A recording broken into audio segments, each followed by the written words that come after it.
Polda Jambi tetapkan pejabat pembuat komitmen Dispendik Provinsi Jambi berinisial ZH sebagai tersangka kasus dugaan tindak pidana korupsi pengadaan alat praktek SMK tahun 2022. Tak tanggung-tanggung kerugian negara dalam kasus ini ditaksir mencapai puluhan miliar rupiah. Dari 3 laporan polisi itu ada dugaan-dugaan terlapor.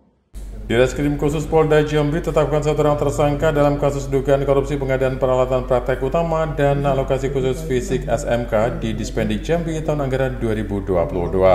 Akibat kasus ini, kerugian negara yang ditimbulkan nilainya sangat fantastis, bahkan ditaksir mencapai 21,89 miliar rupiah. Wakil Direktur Reserse Kriminal Khusus Polda Jambi AKBP Taufik Nurmandia menyampaikan dalam perkara ini pihaknya telah memeriksa sebanyak 90 orang saksi termasuk saksi ahli dari ITS. Selain itu, polisi juga menyita barang bukti berupa uang tunai senilai 6 miliar rupiah lebih, 500 dokumen penting dan barang bukti digital. Dalam kasus ini, polisi menetapkan ZH sebagai pejabat pembuat komitmen PPK pada Dinas Pendidikan Provinsi Jambi sebagai tersangka. Berdasarkan laporan pendidik, dana pendidikan senilai 180 miliar rupiah yang digelontorkan pada Maret 2021 silam diduga disalahgunakan. Dana itu mencakup 51 miliar rupiah untuk SMA dan 122 miliar rupiah untuk 16 SMK. Dalam penyelidikan yang dilakukan petugas, ditemukan indikasi persekongkolan antara PPK dan pihak penyedia jasa terkait proses pengadaan barang yang telah diperiksa, seperti mesin cuci, alat facial, dan masih banyak lagi yang disebut tidak sesuai dengan spesifikasi dan tak layak pakai. Terdapat 3 laporan yang masuk ke pihak kepolisian terkait kasus ini, dengan 1 diantaranya sudah dalam tahap proses penyidikan dan 2 lainnya masih dalam penyelidikan. Rekan-rekan, salam sejahtera. Pada bagian perkara dugaan tindak pidana pengadaan peralatan praktek utama atau DAK fisik SMK pada Dinas Pendidikan Provinsi Jambi tahun anggaran 2022. Ini anggarannya dana pusat, yaitu dana alokasi khusus DAK.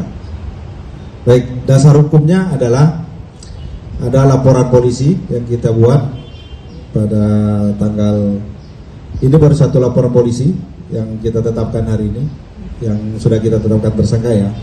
Itu ada laporan polisi LPA 26 bulan 10 tanggal 7 Oktober 2024. Kemudian ada surat perintah penyidikan, terus ada SPDP yang sudah kita kirim ke kejaksaan, di mana kronologi dari kejadian ini, di mana bulan Maret 2021 dari Dinas PLT Kadisdik mengajukan dana DAK ke Kementerian Pendidikan, dan kemudian pendidikan dalam rangka untuk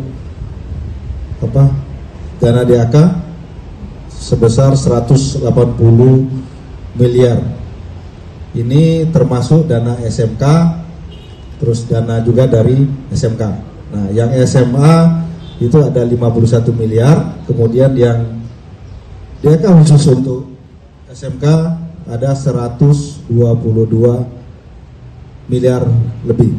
Nah, kemudian setelah dapat dana tersebut, itulah yang kita sidik sekarang, dana yang SMK yang 122 miliar bukan yang SMA ya. Ini yang kita lakukan penyidikan adalah kasus yang 122, sekian miliar. Jadi ada beberapa kegiatan yang sudah kita lakukan, yaitu kita sudah melakukan pemeriksaan terhadap 90 saksi, kemudian ada ahli yang sudah kita periksa, kemudian ada melakukan penyitaan dokumen sebanyak 500-an lebih item dokumen, dan kita sudah melakukan penyitaan uang sebanyak, rekan-rekan bisa lihat, 6,074.211.000. Nah, itu yang sudah kita lakukan.